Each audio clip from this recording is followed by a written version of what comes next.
Hola, esta es mi solución para el taller de búsqueda y ordenamiento. Mi ejercicio de LeetCode me pedía ordenar un vector de modo de que los elementos pares estuvieran en posiciones pares y los elementos impares en posiciones impares. Esto lo hice usando dos colas y una pila.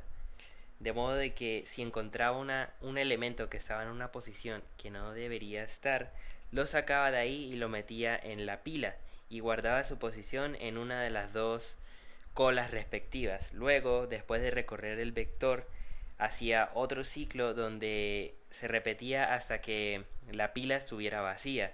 Y ahí lo que hacía era guardar los elementos de la pila en los espacios disponibles que estaban en las colas.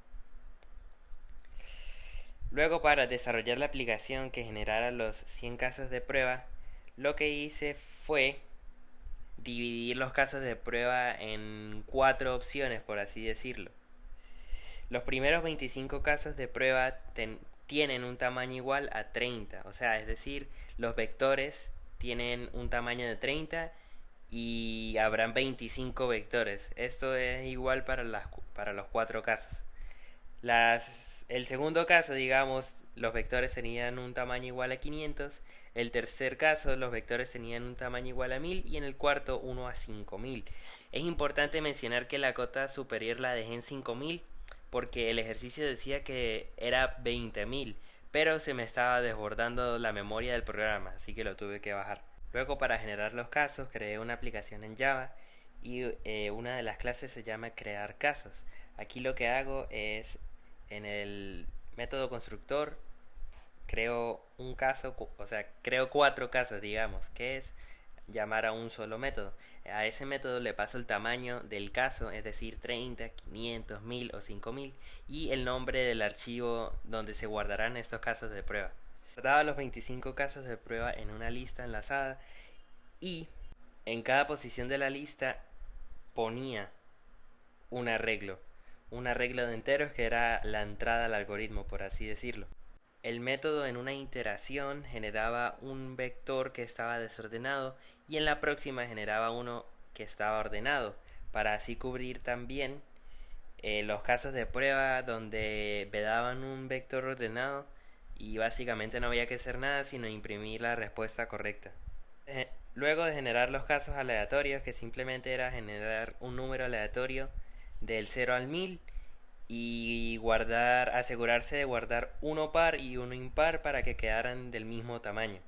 Luego de hacer esto, lo único que se hacía era pasar todos esos datos de esa lista enlazada a un string y guardarlos en un archivo txt, caso número 1 o 2 o 3 o 4.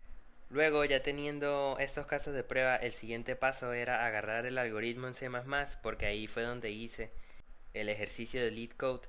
Agarré ese código de C++ y lo compilé usando Git Bash, usando un comando de Git Bash. El comando es C++, la ubicación del código menos O, y eso generaba un programa ejecutable que luego se usaba para ejecutar cada caso de prueba. Le añadí unas modificaciones al código en C++ para que me recibieran varios casos de prueba en vez de uno solo y me los imprimiera.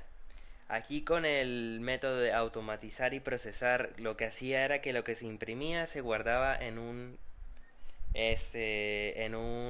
archivo txt como output para poder luego evaluar la respuesta.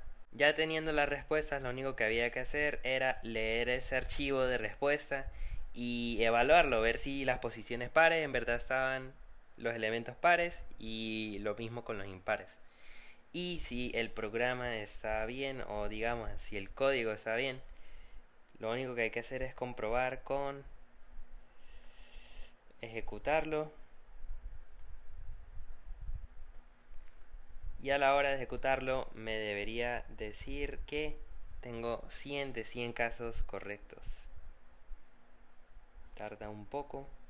Aquí está el número de casos correctos, 100 de 100.